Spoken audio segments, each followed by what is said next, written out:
मुख्यमंत्री केजरीवाल जी से 5 सवाल करना चाहता हूं और चाहता हूं कि आपके माध्यम तक मेरे ये सवाल उन तक पहुंचे। पहला सवाल है कि जहांगीरपुरी और पूर्वी दिल्ली में जो सांप्रदायिक हिंसा हुई उस पर केजरीवाल जी पूरी तरह से चुप रहे। अगर कोई उन मुद्दों पर जा करके लोगों के बीच खड़ा हुआ तो हमारे नेता राहुल गांधी जी खड़े हुए, उन्होंने लोगों के आंसू पोंछने का काम किया। सरकार के मंत्री, सरकार के मुखिया अरविंद केजरीवाल जी अपने घर से बाहर नहीं निकले। जिस तरह आज वो बीच में जो कॉर्पोरेशन के इलेक्शन हुए या फिर बाद में चुनाव हुए तो वो पूरे लाल लश्कर के साथ लोगों के बीच में वोट मांगने तो गए, लेकिन जब दंगे हो रहे थे, जब सांप्रदायिक हिंसा हो रही थी जहांगीरपुरी में और पूर्वी दिल्ली के इलाकों में, तो एक भी जगह अरविंद केजरीवाल जी नजर नहीं आए। उनसे मैं पूछना चाहता हूं कि आपने उस समय चुप्पी क्यों साध रखी थी और आज तक आपने चुप्पी क्यों साध रखी है, और जो प्रभावित समुदायों की समस्याएं थी उनको हल करने के लिए आपने क्या कदम उठाए इन दोनों जगहों के, विशेष करके जहांगीरपुरी और पूर्वी दिल्ली। मेरा दूसरा जो बहुत महत्वपूर्ण सवाल है और जो जिसके विजुअल आपके सामने भी है, वो सवाल ये है कि जब गुजरात में बिल्किस के दोषी जो थे, उसके बलात्कारी जो थे, उनको जब गुजरात सरकार ने रिहा किया, उसके बाद पूरे देश में एक गुस्सा था, लोग सवाल पूछ रहे थे, और जब मीडिया के एक साथी ने वही सवाल दिल्ली के उप मुख्यमंत्री मनीष सिसोदिया जी से पूछा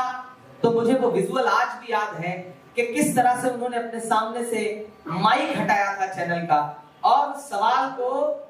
एकदम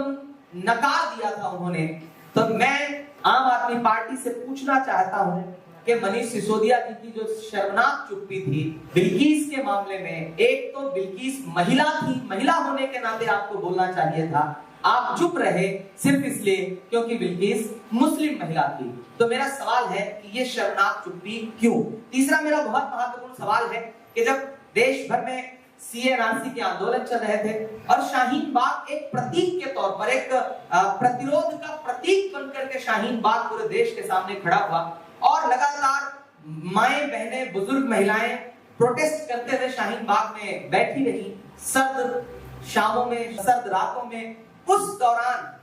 मुख्यमंत्री अरविंद केजरीवाल जी, उनके तमाम कैबिनेट के लोग जिस तरह से शाहीन बाग आंदोलन को लेकर के गृह मंत्री को चुनौतीपूर्ण तरीके से कह रहे थे कि अगर मैं गृह मंत्री होता तो 2 घंटे में शाहीन बाग खाली करवा देता, इससे उनकी मंशा पता चलती है। इससे वो हाशिए पर मौजूद किसी भी समुदाय के लोकतंत्रात्मक तरीके से प्रतिरोध के अधिकार का मखौल उड़ाते हुए दिखते हैं। मेरा सवाल है कि आपकी वो चुप्पी क्यों थी? आप क्यों उस आंदोलन के विरोध में थे जबकि वो अपने अधिकारों को लेकर के किया जा रहा एक आंदोलन था? चौथा बहुत महत्वपूर्ण सवाल है जो दिल्ली के अल्पसंख्यकों के साथ साथ देश भर के मुसलमानों को कचोटता है। वो सवाल है कि जब पूरे देश में कोरोना फैला हुआ था और कोरोना को लेकर के केंद्र की सरकार पूरी तरह से विफल थी, लोगों को सांसें नहीं उपलब्ध करवा पा रही थी, ऑक्सीजन नहीं उपलब्ध करवा पा रही थी, तो केंद्र की सरकार ने एक प्रपंच रचा था कि किस तरह से इसमें किसको बदनाम किया जाए और किसके कंधे पर कोरोना की जिम्मेदारी डाली जाए। उसके लिए मरकज को चुना गया, तबलीगी जमात को चुना गया, और मुझे कहते हुए बहुत अफसोस है कि केंद्र सरकार की उस मंशा में अरविंद केजरीवाल जी और उनकी पूरी सरकार साथ में शामिल थी, और जिस तरह से दिल्ली राज्य सरकार के बुलेटिन निकलते थे, उनकी तरफ से जो नोटिफिकेशन जारी होता था, उसमें कोविड पेशेंट के साथ साथ मरकज का जो अलग से कॉलम देश के सामने उन्होंने रखा, उससे पूरे देश में तबलीगी जमात को और मरकज को लगातार नफरत का सामना करना पड़ा, बदनाम होना पड़ा। बाद में वो सारे आरोप जो है वो झूठे निकले। तो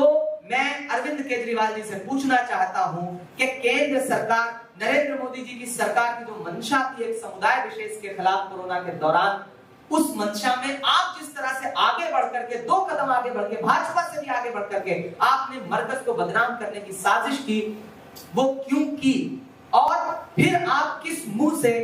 दिल्ली राज्य के मुसलमानों के बीच में वोट मांगने की हिम्मत जुटा पा रहे हैं? मेरा एक और अंतिम सवाल है कि आपके विधायक नरेश यादव को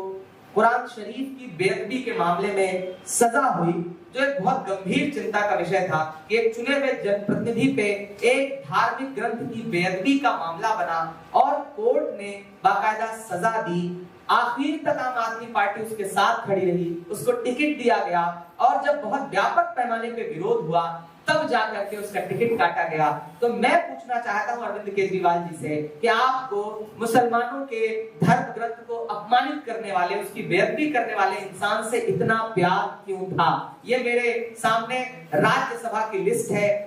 आम आदमी पार्टी द्वारा राज्यसभा में भेजे गए लोगों की लिस्ट है। इसमें एक भी मुसलमान अब तक आम आदमी पार्टी ने राज्यसभा में नहीं भेजा है। ये दर्शाता है कि आम आदमी पार्टी प्रतिनिधित्व देने के मामले में मुसलमानों को कहीं भी आसपास भी नहीं रखना चाहती। ये मेरे कुछ सवाल थे। मैं पूरे प्रदेश में जा रहा हूं, लोगों में गुस्सा है, लोग अलल-ए-लान आम आदमी पार्टी से ये कह रहे हैं कि किसी भी मौलवी से या के साधु से न छूटेगा, मदारी के किसी करतब से, जादू से न छूटेगा, सफाई कर रहे हो तो जरा दामन की भी कर लो, हमारे खून का धब्बा है झाड़ू से न छूटेगा। लोगों में गुस्सा है, लोग नाराजगी जता रहे हैं और शायद इसीलिए मेरा तो मीडिया के साथियों से भी सवाल है, मैंने अभी तक अरविंद केजरीवाल जी को किसी भी मुस्लिम इलाके में जनसभा करते हुए नहीं देखा। आप सबने देखा हो तो कृपया मुझे सूचित करिएगा, मुझे अब तक नहीं दिखाई पड़ा है। यही वजह है कि वो कहीं भी अपने किसी मुस्लिम प्रत्याशी के लिए वोट मांगने जाने की हिम्मत नहीं जुटा पा रहे हैं। ये मेरे कुछ सवाल थे